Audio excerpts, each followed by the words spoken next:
Welcome back to The Mind of Brandon. Today we're going to be talking about the tragedy of the commons argument versus the resource-based global economy. Now, the tragedy of the commons argument has also been referred to as the problem with open access.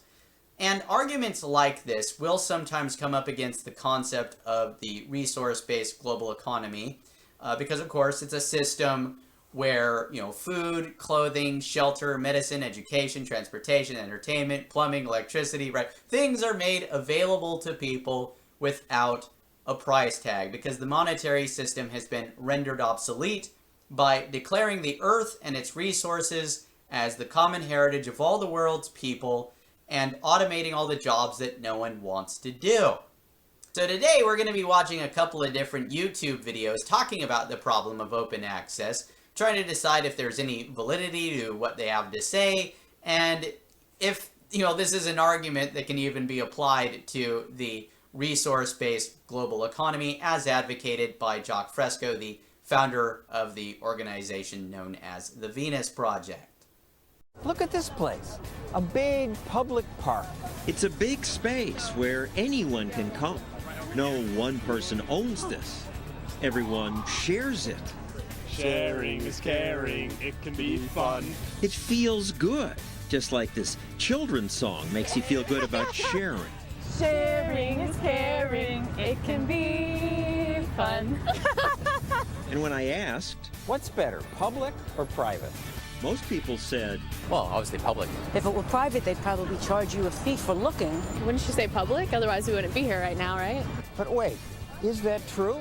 supermarkets are private, so are churches, but both are more accessible to the public than, say, public schools. Also, public sometimes isn't very nice. What comes to mind when you hear the words public toilet? Oh, well, that's gross. That's gross. Yes, this is the image I have of public toilets. And my town's public parks, including this one, used to look gross too. Garbage everywhere, buildings covered with graffiti, fields bare of grass. Sharing is not necessarily caring.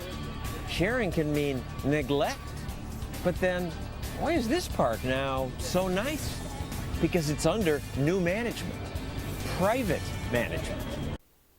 Well, now, wait a minute. Just because something's private doesn't mean it's going to be better maintained.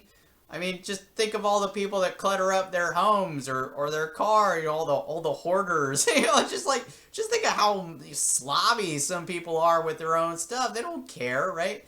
So yeah, it's not that it's an issue of, whether it's public or private. That's looking at it the wrong way, dude. I'm just mystified at like how people are so short-sighted. Okay, the problem here, it's not a problem of open access.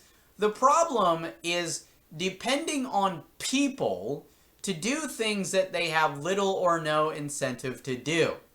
In the resource-based global economy, as advocated by the Venus Project, machines will do those things.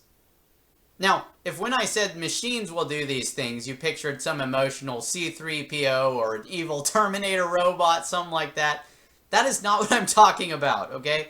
I'm talking about something like an automated self-cleaning restroom, for example, right? That is what the future holds. Well, actually, screw the future. We actually have that technology right now. There are already automated self-cleaning restrooms that exist right now, right? They're not available all over the place. Most places don't have them. And the technology is not perfect, right? There's room for improvement. But in a resource-based global economy, you can certainly expect for those kinds of improvements to be made, seeing as how there's no monetary restriction. In the present system, we're held back by finances. Oh, we don't have enough money for that. You don't have that problem in a resource-based global economy. Okay, the problems that we have in the modern day are done away with by the resource-based global economy. War, crime, poverty, starvation, slavery, overpopulation, pollution, right? I'm not gonna claim it'll solve all problems, but good chunk of the problems that we worry about today would be dealt with, done away with by this resource-based global economy. Let's say there's some land with grass on it that people use as pasture for their animals. Nobody owns it, and anyone can come and graze their livestock here. What? Livestock? livestock? What the... Okay, yeah, so far this scenario does not apply to a resource-based global economy. I'll give more detail a little bit later, though. Assuming that people don't communicate or work together. They don't communicate or work together? Look, in a resource-based global economy, people are going to be communicating and working together, right? At least the work that they want to do. Any work that people don't want to do, well, that's going to be done by machines.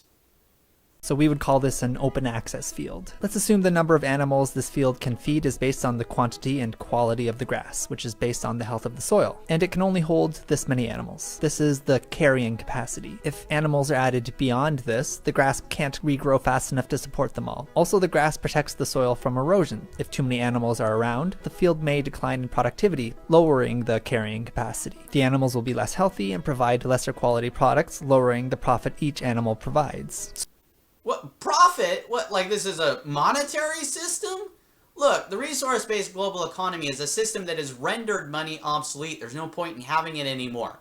We've declared the earth and its resources as the common heritage of all the world's people and have automated all the jobs that no one wants to do. Okay? No point in having money in a system like that. And look, what we're trying to do with this resource-based global economy, one of the fundamental principles behind it is the intelligent management of the earth and its resources. So we are factoring in population pressure, carrying capacity, that sort of thing. That's one of the problems that the resource-based global economy is designed to solve in the first place. This is part of why Jacques Fresco has all these pre-planned automated city designs. Pre-planned as opposed to the cities that we live in today that are just sort of gradually patchwork together, right, without any sort of practicality, right? And, you know, in the resource-based global economy, you actually have different kinds of cities in, you know, different habitat zones, depending on, like, what resources are more readily available to them. You know, so if you have a city by the sea, it might depend more on, like, tidal power than, like, some of the other sources of energy.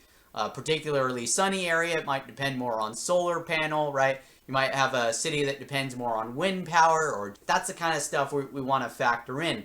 And, you know, there's, of course, you know, it's a highly technologically advanced society.